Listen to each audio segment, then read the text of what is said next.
Assalamualaikum warahmatullahi wabarakatuh. Kami dari kelompok 5, Akuntansi Perpajakan semester 7, akan memaparkan materi tentang manajemen laba.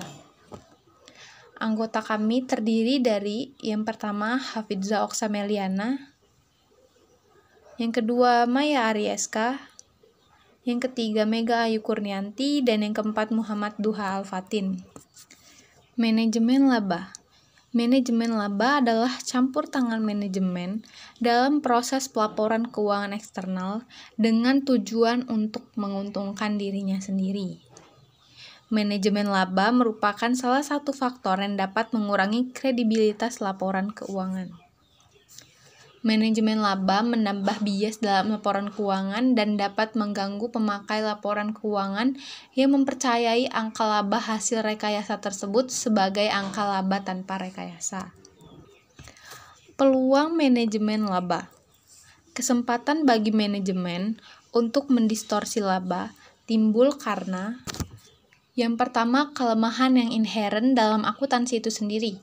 Sebagaimana itu diungkapkan oleh Worthy tahun 1984, fleksibilitas dalam menghitung angka laba itu disebabkan oleh metode akuntansi memberikan peluang bagi manajemen untuk mencatat suatu fakta tertentu dengan cara yang berbeda, dan metode akuntansi memberikan peluang bagi manajemen untuk melibatkan subjektivitas dalam menyusun estimasi.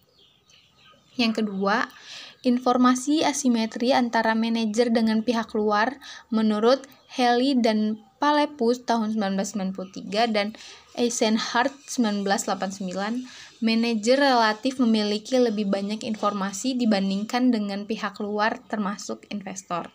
Jadi mustahil bagi pihak luar untuk dapat mengawasi semua perilaku dan semua keputusan manajer secara detail. Teknik manajemen laba dibagi menjadi 3 bagian. Yang pertama, memanfaatkan peluang untuk membuat estimasi akuntansi.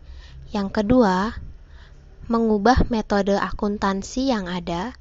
Yang ketiga, menggeser periode biaya atau periode pendapatan.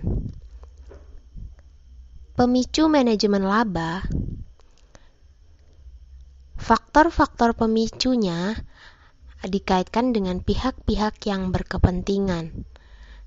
Contohnya adalah pihak-pihak pemakai informasi akuntansi, seperti dalam kontrak antara manajer dan pemilik melalui proses kompensasi, kemudian sebagai sumber informasi bagi investor di pasar modal, dalam kontrak uang, dalam penetapan pajak oleh pemerintah, dalam hal penentuan proteksi terhadap produk penentuan denda dalam satu kasus, kemudian oleh pesaing seperti untuk penentuan keputusan ambil alih atau untuk penetapan strategi persaingan perusahaan. Selain itu, oleh karyawan untuk meminta kenaikan baik upah dan lain sebagainya. Proksi manajemen laba dibagi menjadi 4. Yang pertama, unexpected accrual. Yang kedua, specific accrual.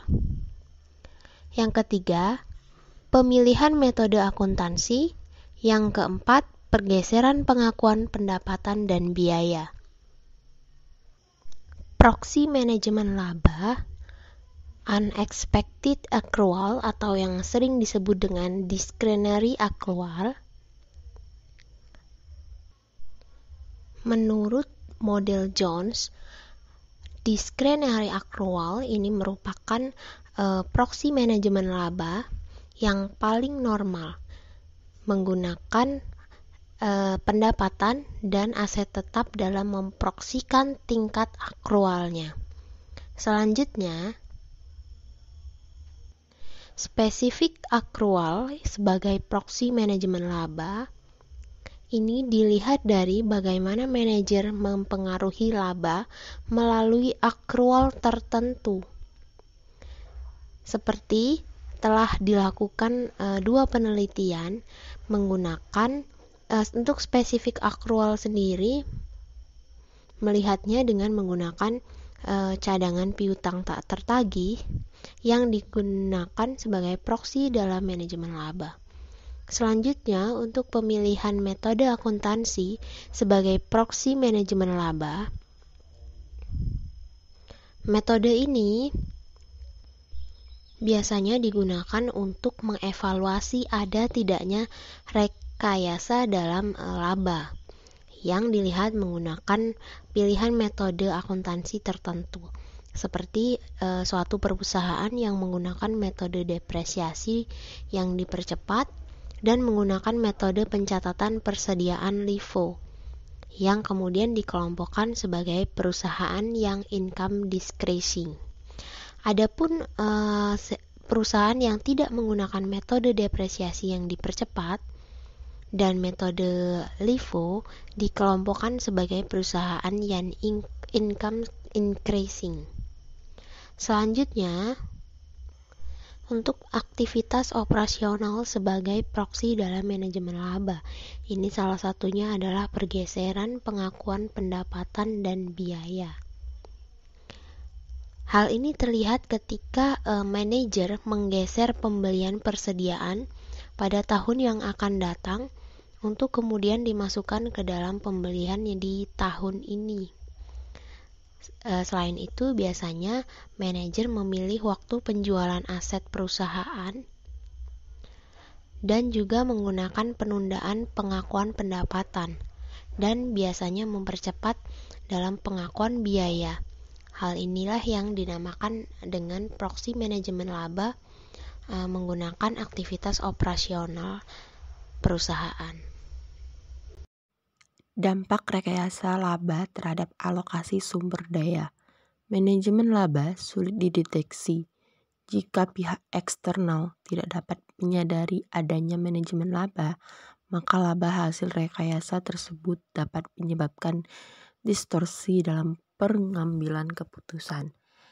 Menurut Haley dan Valepu di tahun 1993 menyatakan bahwa manajemen laba tidak hanya merugikan investor, namun juga dapat berbalik merugikan manajemen.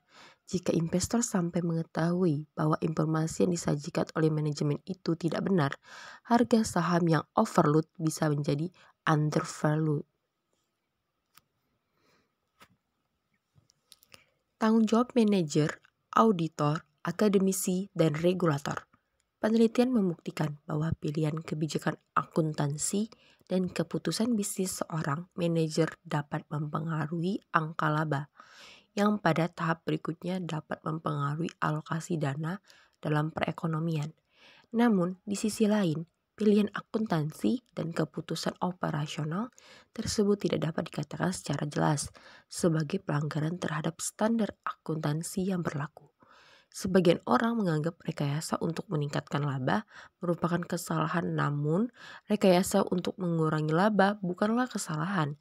Potensi rekayasa laba untuk mendistorsi aliran dana merupakan alasan yang cukup bagi semua pihak yang terkait dengan penyusunan laporan keuangan, manajer, auditor, akademisi, dan regulator untuk peduli pada masalah manajemen laba.